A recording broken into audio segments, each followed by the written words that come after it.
All right, so imagine this. You're like climbing that corporate ladder, finally making it, and bam, you land that big management role, right? Perks Mm. galore, the corner office, the whole 9 yards. But hold on, there's a twist. Yeah. You got to take an oath. An oath. Yeah, like a Hippocratic Oath. Hmm. But for managers, vowing to like always put your team first, the company's well-being above all else, would you take it? Hmm. It really makes you think, huh? It's like it gets at the core of what we're going to be looking at today. This whole idea, is Yeah. management a true profession, like with a clear set of ethics, or is it something else? Yeah, is it like doctoring or lawyering? Right, exactly. Yeah. And we're going to be exploring this through this paper by Professor Santiago Jasso. It's called The Hippocratic Oath of the Manager. Catchy title. Oh, yeah. So Jasso, he really throws us a curveball right out the gate by comparing management to like these classic professions like medicine, law. But then he points out how business knowledge, it's like always changing, evolving so fast. It's hard to like nail down a set of rules that'll work forever. You know what I mean? It's true. It's like the rule book is constantly being rewritten. Right, exactly. Yeah. And Jasso, he argues that this constantly shifting landscape, it makes management more about being a generalized specialist. You need expertise in like a ton of different areas, not just one. So you're saying it's not enough to be like the finance guru or the marketing whiz. Hmm. You got to be a little bit of everything. Exactly. Think about it. In your own work, how often are you pulling from different areas of knowledge to get things done? Oh, all the time. Yep. It's like 1 minute I'm knee deep in spreadsheets. The next I'm brainstorming a marketing campaign.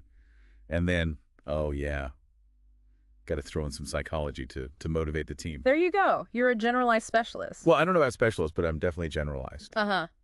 And that's where Jasso makes this super interesting distinction. He talks about practice as science versus practice as art. Ooh, that's a good one. Okay, break that down for me. All right, so he uses Harvard Business School as a prime example. They're all about the case method, analyzing data, Mm. applying these proven models, very scientific. So like management by algorithm? Kind of, yeah. Yeah, But Jasso argues that you need both. You need the science and the art. I can see that. I mean, I once had this manager who was so by the book.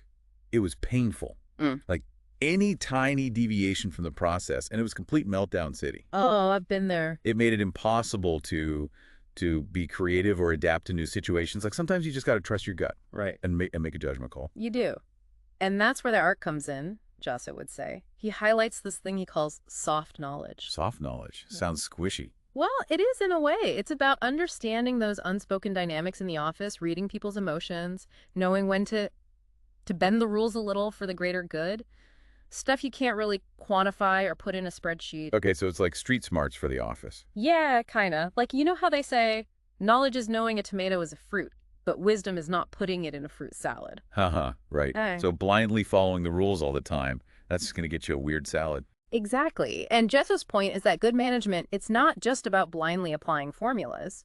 It's about thinking critically, adapting to new information, and using both hard data and your intuition to make the best decision possible. So you're saying it's more about being a thinker than a rule follower? I think so, yeah. And it raises this whole other question, right? If management is more of an art than pure science, can you really just like codify it into a set of promises? Like in an oath. Yeah, that's where Jasso starts to push back on the whole oath concept. So he's saying that management is too fluid, too dynamic for that. That's one of his arguments. He points out that oaths are usually for static agreements, like marriage or citizenship, but business, it's constantly in flux. It's true. The goalposts are always moving. Right. He even uses this analogy of a hostile marketplace where things become obsolete quickly and the rules of the game are constantly changing. That sounds intense, but it kind of makes sense. It's like, swearing to only use a flip phone for the rest of your life. Yeah. Technology marches on, and you're going to be left behind. Exactly. So the question Jasso is raising is this. Does a promise, an oath, really matter if the whole context in which it was made has shifted? It's like swearing to uphold the rules of a board game when those rules change every time you play. Okay, that's a really good point. So if an oath might not be the answer, then what is? How do we ensure ethical behavior in this hostile marketplace that Jasso describes? Well, that's a great question. And that's actually where we'll pick things up in part 2 of this deep dive. We'll explore Jasso's take on this whole idea of a social contract and what it means for managers. All right, cliffhanger. We'll be back soon to unravel that mystery. All right, so we're back, diving deep into this idea of management as a profession, and we left off with Jasso's, well, kind of intense analogy of the business world as a hostile marketplace. Right. It's like, whoa, get me a helmet and some body armor before I step into that boardroom. Seriously. But it does raise a good point, though. If things are changing that fast, can ethics really keep up? It's a tough one, yeah. Like, we all want to think there are some solid moral lines in the business world, right? Things you just don't do. Yeah, for sure.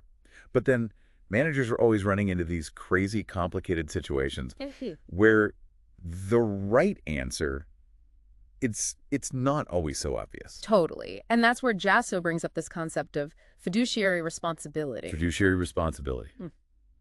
Okay, now I'm picturing someone in a suit carrying a giant fit. You know what? Never mind. What does that even mean? Basically, Jasso's saying that even when things are nuts, a manager's main job is to act in the best interests of their clients or stakeholders. Putting those needs first. Yeah, even if it means making tough calls that might not benefit you personally. So it's not just about, like, not doing shady deals or outright lying. It's about actively doing good for the people you're responsible for. Exactly. Even when it's hard, even when it costs you something. Okay, I get that. But how do you even figure out what's best for everyone? I mean, stakeholders, they can have totally different, even opposite wants, right? Oh, absolutely. It's one of the biggest challenges for managers. Think about, like, a company doing a product recall. Ooh, yeah, those are messy. Right. You got customers who might have been hurt, shareholders freaking out about profits, employees worried about losing their jobs, and maybe even the whole community feeling the impact. How do you balance all that? My head hurts just thinking about it. Right. It's like this multi-level puzzle where every move you make, it sets off a chain reaction. No easy answers there. And that's exactly why Jasso keeps coming back to the importance of critical thinking and just ethical awareness, I guess. It's not about following a script. It's about thinking things through, weighing the consequences, and then making the best call you can with what you know. So he's not saying there's a magic formula. Nope.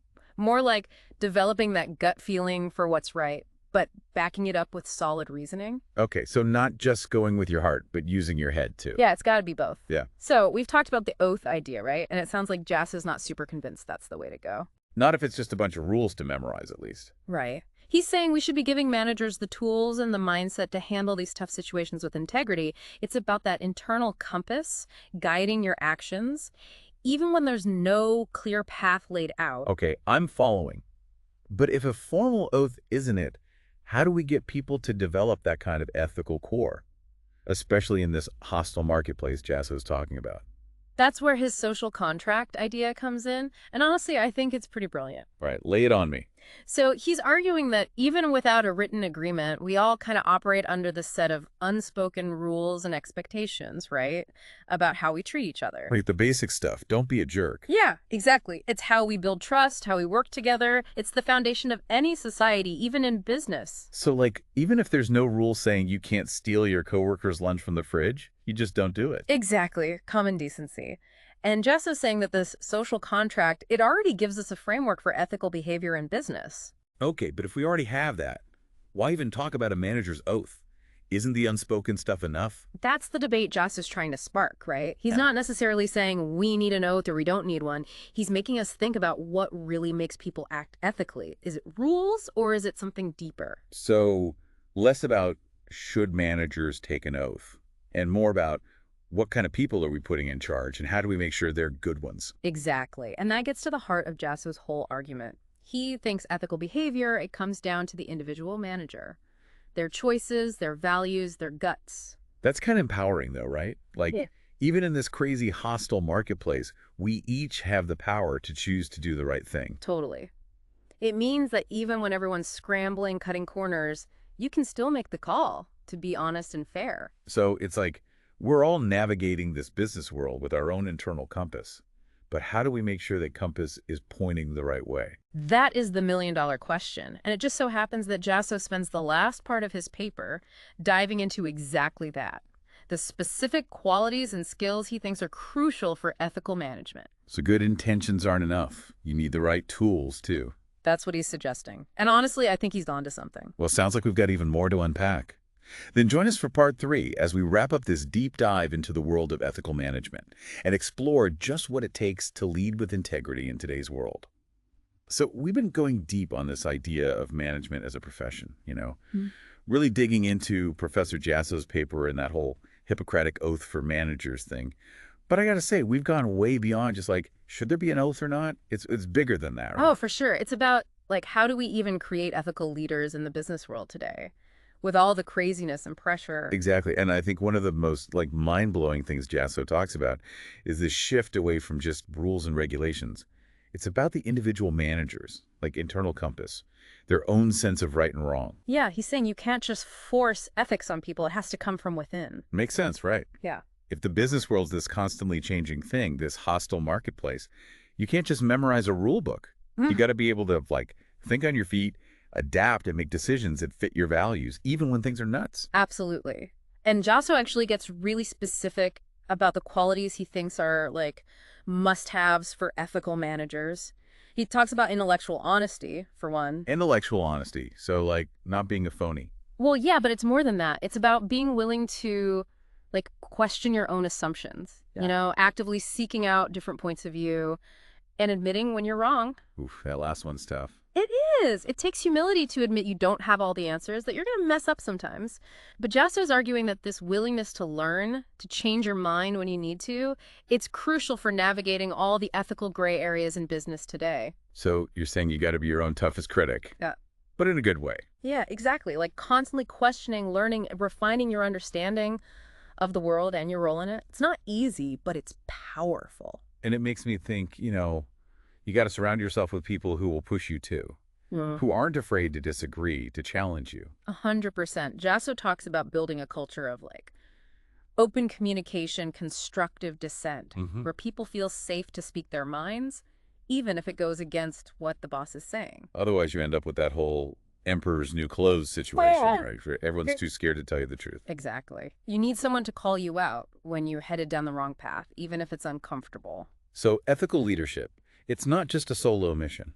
It's about creating a whole environment where doing the right thing is the norm. That's what Jasso's getting at. It's like building an ethical ecosystem where people feel empowered to speak up, to point out problems, and to work together to find solutions. But isn't that kind of tough to pull off in the real world? I mean, business is competitive. Everyone's trying to get ahead. It's definitely a challenge. But he's optimistic. He thinks that by focusing on these core things we've talked about, intellectual honesty, humility, open communication, we can actually create a business world that's not just profitable, but ethical and sustainable too. So it's not just about making money. It's about making a positive impact. Right. It all circles back to that idea that ethics can't be forced, they have to be nurtured. It's about creating a culture where people want to do the right thing, not because they have to, but because it's in their DNA. That's powerful. So as we're wrapping up this deep dive, I'm feeling, I don't know, hopeful, but also a little bit challenged. We've explored some really big, complicated ideas about management, ethics, what it means to be a good leader. Yeah. But it all comes down to what we actually do with this knowledge, right? It does. Jasso's paper, it's not just some theoretical thing. It's a call to action. It's about looking in the mirror and asking ourselves, what do I stand for? What kind of leader do I want to be? It's like he's saying, the world might be messy, but you have the power to make it a little less so, starting with yourself. Yeah. And that's pretty awesome, I think. It reminds us that even though we're all individuals, we're in this together. Our choices, our actions, they ripple outwards. They affect our teams, our companies, even the world around us. So by choosing to do the right thing, even when it's hard, we're actually creating a better future for everyone. I believe that. And that's a powerful message to carry with us as we navigate this crazy, ever-changing business world. Couldn't have said it better myself. So to all you listeners out there, we hope this deep dive has given you some food for thought, maybe even sparked some healthy debate. The conversation doesn't have to end here, though. Keep exploring these ideas, have those tough conversations, and make those choices that'll shape a more ethical, fulfilling future for all of us. Thanks for joining us.